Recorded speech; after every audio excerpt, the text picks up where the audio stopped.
entered into an agreement with the Pinnacle Properties Holdings, whereby the development company or the parent company and together with their developers are going to sell 20,000 stands to government for onward selling to civil servants.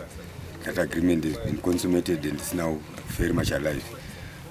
And by virtue of signing that agreement, we have now taken over the responsibility of supervising the works, because the client can't supervise himself, or the developer who is Bitman World can't supervise themselves. We now need to bring our engineers, our quantity surveyors, to be working together with their engineers and quantity surveyors, have site meetings, discuss progress, where we are and where we are going, and whether we are on target or not. We are not on target. So we've asked for a lot of information that they are going to provide us. Such information like the program of works for the main roads, program of works for water reticulation, for sewer reticulation, for the feeder roads, everything. We also want His Excellency to come here when the project is making sense to an ordinary person. Right now it's making sense to technical people in the construction industry, but it may not make that kind of sense to an ordinary person.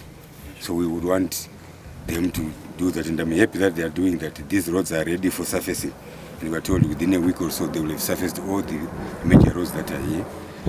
So the purpose of this visit now, coming to your question, is to ascertain ourselves on the state of preparedness, or the state of readiness to receive the head of state as guest of honor, to officially commission this relationship between Pinnacle the government of Zimbabwe and Pinnacle Holdings. Dr. Emerson Dambuzo. To go further, this is the reason why we are saying, why can't you take us to 2030, so that all those areas where we still have gaps, they will be developed in terms of you driving your vision as the head of state, driving the mission, driving the objectives of that vision. That Zimbabwe will be developed, and Zimbabwe must be developed by Zimbabweans.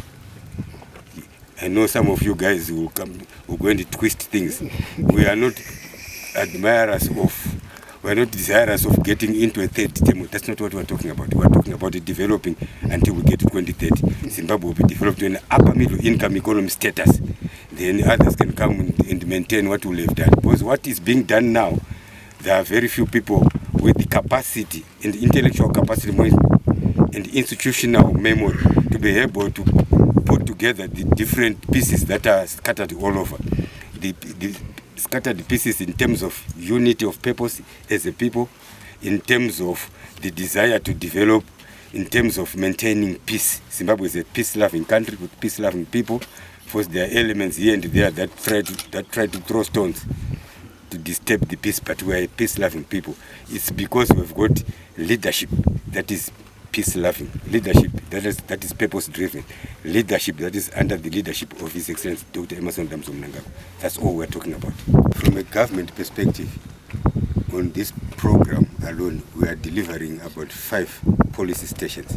The first one being the human settlement policy that we must provide to the citizens well-planned and well-governed settlements. This is what we mean. Settlements with properly constructed and properly designed and constructed road networks, sewer reticulation, water reticulation, and other services, electricity and Wi-Fi now. It's going to be a gated community, and obviously people, the younger generations, cannot survive where there is no Wi-Fi. We've accepted that matter. So that's policy station number 1.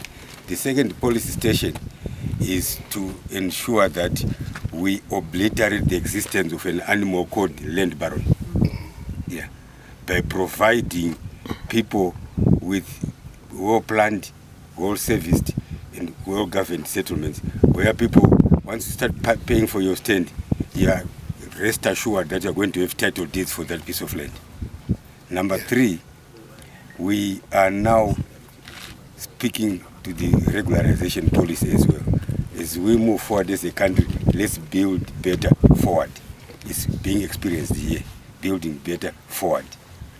We are also now saying, in terms of the newest policy statements, which we're calling mantras, where we're coming from, is one, Nika, Inovakwa, never, is being experienced here. There is no foreigner here. It's all Zimbabweans. The client, the owner of the land, the one who consummated the design, the idea, is a Zimbabwean. the government is a constitutionally elected government of Zimbabwe under the leadership of Dr. Emerson Damso Mnangagwa. It's Zimbabwe. The contractor who has been contracted to do these roads and other services is a Zimbabwean. Nika inovakwa never. We are saying by only talking, you then say these are just talkers, they don't do. So here we're now saying what we talk is what we do. Yes. And what we do is what we talk about. Yes. Number 5 now is the policy on no one and no place left behind. 250,000 stands, residential, commercial, industrial, blocks of flats, and many others are going to be found here. So no one and no place will be left behind in terms of development. So civil servants, here's an opportunity to own land. Ordinary Zimbabweans, here's an opportunity to own land, urban land in terms of stands. Stands that have no issues with respect to land barons.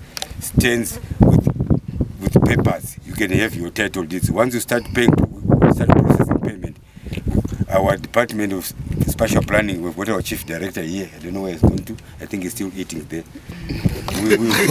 We will then make sure that the local authority, together with Minister of Local Government and Public Works, will start processing the title deeds and the deeds office to ensure that everybody, you have a stand with the titles. Your title, not a land baron receipt, but your title deed. So this is what we are seeing here. No one, no place will be left behind. Manyame is not going to be left behind in terms of development. There's no places left, it's not going to be left behind.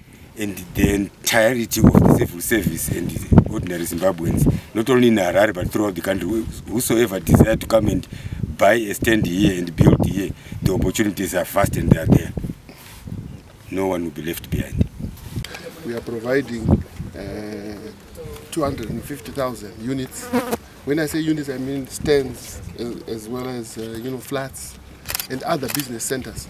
So we will be with the minister putting out a statement on the availability of other stands, because we have his 20,000.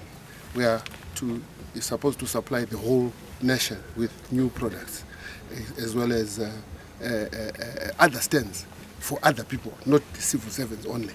So that's what we want to clarify, so that you are able to know when you go to ministry, you can apply for both the civil servant scheme, and you can also leave an application there for our stands at Pinnacle, because they have the first refusal on the stands.